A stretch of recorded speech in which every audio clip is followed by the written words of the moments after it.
vraie voix Sud Radio, c'est le Top Clic. Et cher Félix, Jean-Luc Mélenchon se défend de tout sous-entendu antisémite après la polémique sur Yael Braun-Pivet. Oui, la présidente de l'Assemblée nationale en visite à Tel Aviv y a affirmé le plein soutien de la France, ajoutant que rien ne devait empêcher le pays, Israël, de se défendre. Ce à quoi le fondateur de la France Insoumise avait donc répondu sur Twitter par la vidéo d'une manifestation pro-palestinienne à Paris. Manifestation, image assortie de ce commentaire de Jean-Luc Mélenchon sur les réseaux sociaux. Voici la France. Pendant ce temps, Madame Braun-Pivet campe à Tel Aviv pour encourager le massacre.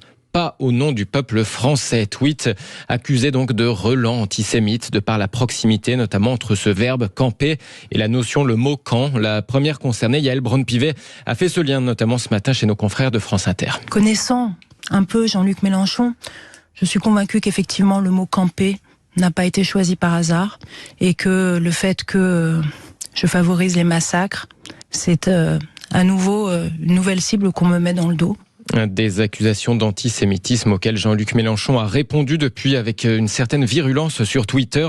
Avec Braun-Pivet, écrit-il, la dégradation de la polémique politique atteint des niveaux jamais vus. Apologiste du soutien inconditionnel au gouvernement d'Israël, elle est revenue sans un mot de compassion pour les populations enfermées à Gaza. Jean-Luc Mélenchon qui poursuit.